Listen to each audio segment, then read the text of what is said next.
de retour, chers téléspectateurs, avec notre invité, Dr Imam Khalil. Alors, Dr Imam, premièrement, quand on parle de ces médias internationaux de renommée qui ont salué la capacité de l'Égypte à surmonter les impacts économiques et commerciaux négatifs actuels résultant de l'escalade militaire dans la région, alors en quoi est due la résilience de l'économie égyptienne et qui l'a aidé à surmonter les effets des troubles régionaux qui ont affecté d'autres pays et ont causé même une stagnation dans l'économie internationale? Tout d'abord, je vais dire que l'image de l'Égypte en médias internationaux est très positive et la plupart des rapports concernant l'économie et la stabilité politique en Égypte est toujours positif, car l'Égypte a adapté depuis l'arrivée de notre président Abdel Fattah el-Sisi de nouvelles concepts concernant surtout l'économie, c'est-à-dire respecter et aller vers une économie durable et s'intéresser à faire des diversités économiques en Égypte. Avant, on souffre souvent de ne pas avoir environ 3 moyens de devises étrangères en Égypte. C'était le canal de Suez et le tourisme et le transfert de travailleurs égyptiens en étranger. Maintenant, il y a une diversité. Maintenant, il y a plus d'exportations, soit agricoles, non pétrolières. Il y a aussi tous les projets gigantesques qui étaient adaptés par l'État, voire le capital, la nouvelle capitale administrative, voire aussi tous les efforts par l'autorité économique du canal de Suez qui vraiment qui essaye de mettre en Égypte en avance en termes d'industrie.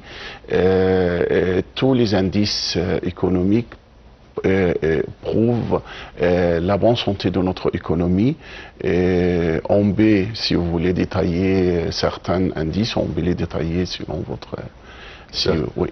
Quand on regarde les médias internationaux, on regarde une concentration sur l'Égypte et l'économie égyptienne surtout. C'est dû à quoi là? C'est-à-dire, c'est lié à la rôle majeur de l'Égypte au Moyen-Orient. Oui. L'Égypte est le leadership des zones du Moyen-Orient, du Nord d'Afrique. Et elle joue un rôle important pour mettre les stabilités géopolitiques dans la zone, soit la zone arabe et soit en Afrique en général. Et bien sûr, il faut voir la difficulté et la réussite de notre économie parce qu'on travaille toujours dans une zone instable, vous voyez, et malgré tout ça, on arrive à maintenir notre croissance économique, notre taux d'inflation qui diminue, et il y a pas mal des indices qui sont très très bons actuellement. Et c'est pour ça les médias internationaux, ils mettent toujours plus d'intérêt pour l'image de l'Égypte, bien sûr.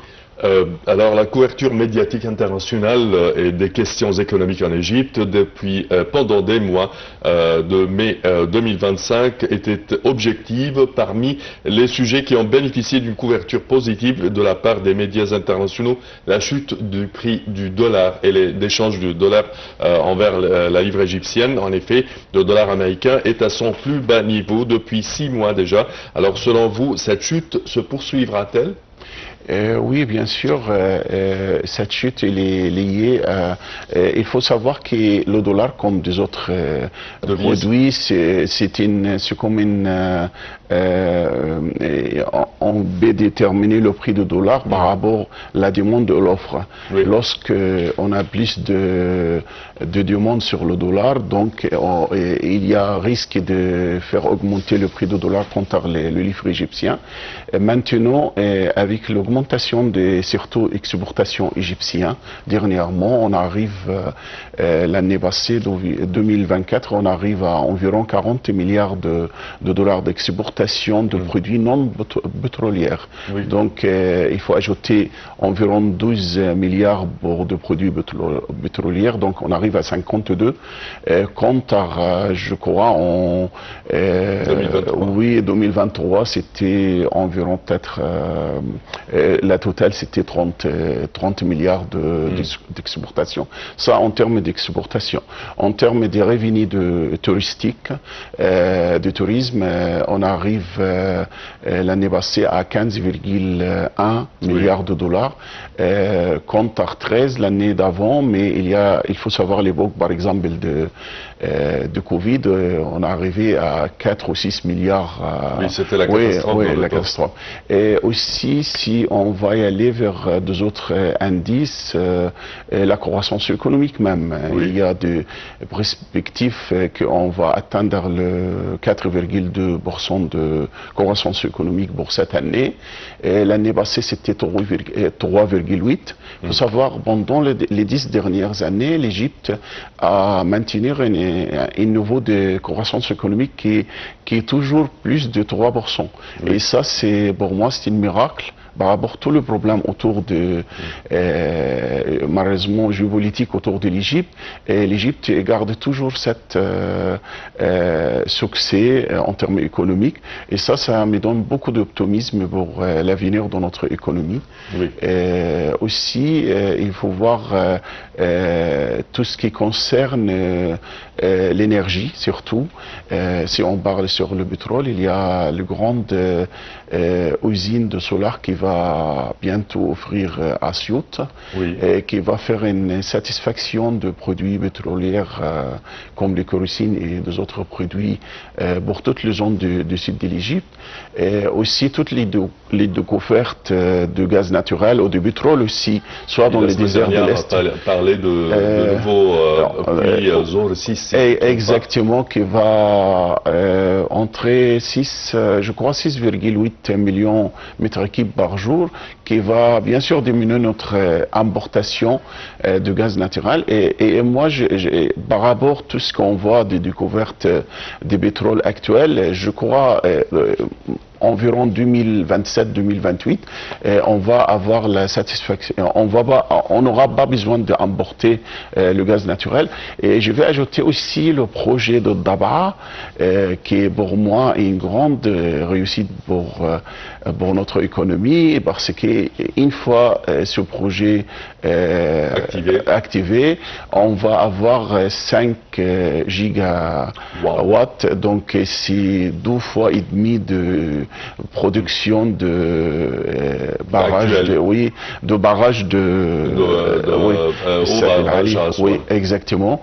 Et ça, bien sûr, ça va mettre l'Égypte sur les grandes leadership d'énergie dans les zones de tout le Moyen-Orient et l'Afrique. Parfait, Dr Imam. Je vous interromps pour diffuser ce commentaire, chers téléspectateurs. L'Égypte a effectué des démarches importantes sur la voie de la réforme économique et a adopté une série de résolutions décisives et pressantes, en tête desquelles figurait la libération du prix d'échange, qui a provoqué un ensemble de changements positifs sur le plan de la croissance économique égyptienne et l'augmentation des exportations et de l'attraction des investissements étrangers en Égypte. Pour plus de détails, voici un commentaire. L'Égypte jouit de multiples avantages et de valeurs qui alimentent l'investissement. En tête de ces avantages, elle dispose d'un site stratégique, d'une force laborieuse technique et compétente, de coûts inférieurs à celui de tout autre État, d'une infrastructure intégrée basée sur un réseau de routes, de communications, de ponts et de tunnels contemporains et évolués, d'un secteur de communication, d'un réseau d'électricité et d'une base industrielle variée.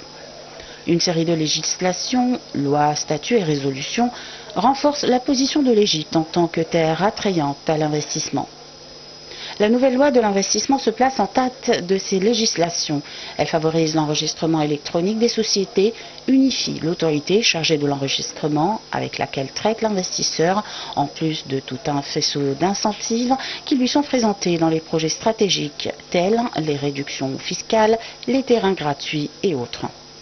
Toutes ces législations ont assuré et assurent toujours une base solide à un environnement adéquat qui participe et qui le fait toujours d'une façon ou d'une autre à l'afflux des sociétés et des hommes d'affaires pour commencer leurs nouveaux investissements ou pour l'extension des projets existants dans tous les coins de l'Égypte.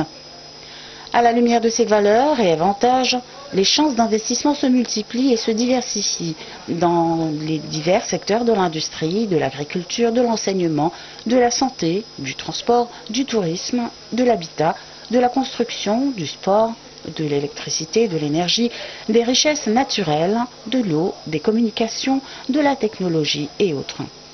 Toutes ces chances se sont activées et multipliées par une série de projets nationaux géants, en tête desquels figure le projet de développement de l'axe du canal de Suez, qui comprend des régions industrielles, technologiques et logistiques géantes, le projet du 1,5 million de Fédans, la construction d'une génération de nouvelles villes partout en Égypte, la création d'une nouvelle capitale économique et administrative, les préparatifs de construction d'une station nucléaire pour la production de l'énergie électrique, le projet du triangle doré, le projet national de développement du Sinaï et de la Haute-Égypte, le projet du plateau El Galel, le projet de pisciculture, le centre logistique pour approvisionner et faire circuler les graines d'amiette, le projet national des incubateurs technologiques et autres.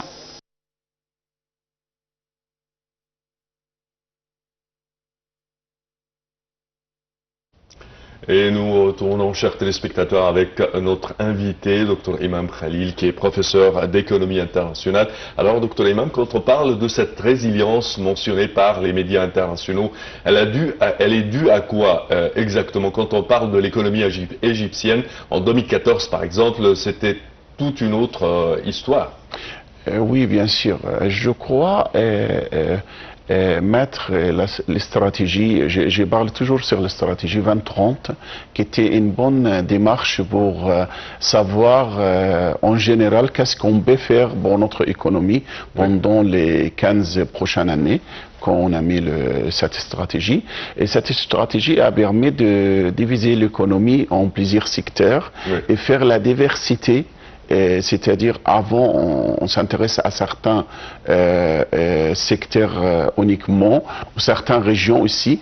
Et maintenant, moi, je félicite tous les responsables, surtout économiques, pour adapter cette concept de grands projets gigantesques.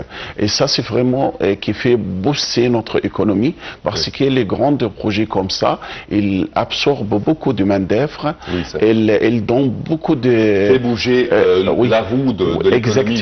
Exactement. Donc, notre système a commencé par exemple, s'intéresser à améliorer les routes et toutes les réseaux routiers et tout ça. Il faut savoir que l'Égypte a ajouté pendant les 10 dernières années 7000 kilomètres. Et ça, c'est vraiment... maintenant, je crois, on a un bon classement en termes de réseau routier sur l'échelle internationale. Et il faut savoir, le projet, par exemple, le métro de Caire, par exemple, le métro d'Alexandrie, ce projet, on est arrivé à une limite on arrive pas bouger au Caire. On avait besoin vraiment. Et maintenant, on dépasse. Actuellement, il y a 3 lignes. Et on va avoir bientôt la 4e ligne qui est liée toutes les 6 octobre à l'autre côté vers exactement, et va lier aussi toutes les zones touristiques. Et ça, c'était très intelligent de la part de décideurs. Et aussi, il faut savoir, par exemple, le nombre de villes, de nouvelles villes qui étaient construites partout en Égypte. Et ça fait... Moi, j'ai dit toujours, nous sommes en période de nouvelle république qui est née avec tous ces projets-là. Et aussi, tous les grands projets d'énergie, l'énergie au sud d'Égypte, l'énergie solaire avec le projet de Benben, merci. Et aussi, tous les projets dans je crois, dans les zones de Kharig el-Aqaba, un truc comme ça. C'est avec éolien. Exactement, merci. Bien sûr, et il y a bien sûr des projets aussi pour le nombre d'usines aussi qui est entré en service dernièrement. Et tout ça, c'est vraiment, ça monte la volonté et la capacité de notre économie maintenant on est deuxième économie en Afrique, derrière l'Afrique du Sud, mais avec les respectives, on va en 2030, on va dépasser l'Afrique du Sud pour arriver à un chiffre de produits intérieurs bruts de 500 milliards, 500 quelques milliards. Donc voilà, c'est ça un accomplissement phénoménal, je dirais. Oui, exactement. Oui, quand on parle également du commerce de l'Égypte avec le monde entier, on parle que l'Égypte adhère à plusieurs conglomérations, telles que par exemple les BRICS, telles que l'Union africaine, le COMESA. Quel est l'effet de cela sur l'économie égyptienne? Si on voit les statuts de l'Égypte, les zones géographiques qu'on peut servir par rapport à notre zone, on peut être un point très important entre l'Europe et l'Afrique et l'autre côté de l'Asie arabe. Et donc bien sûr tous les projets de bord qui est l'Ain Sokhna, qui va être les plus grands ports en Égypte bientôt, et tous les renouvellements de ports d'Alexandrie, et des autres ports qui sont sortis aussi pour être en service, et bien sûr le projet de train qui est lié la mer Rouge avec le train à grande vitesse. Exactement, les grands. Et tout ça bien sûr va mettre l'Égypte comme un joueur très important en commerce international. Et on a dépassé les périodes que le canal de Suez, par exemple, qui est un passage pour les bateaux commerciaux.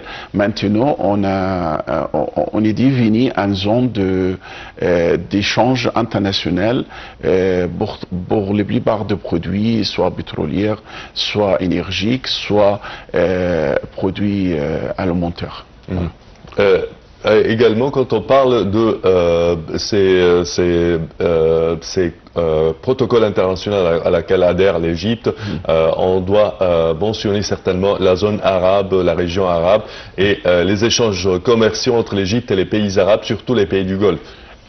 Bien sûr, on a on a un échange commercial avec les pays arabes, surtout les pays du Golfe, est très élevé, et on est en train de développer aussi plus des accords bilatéraux entre nous et l'Arabie Saoudite et des autres pays du Golfe pour augmenter cet échange. Voilà.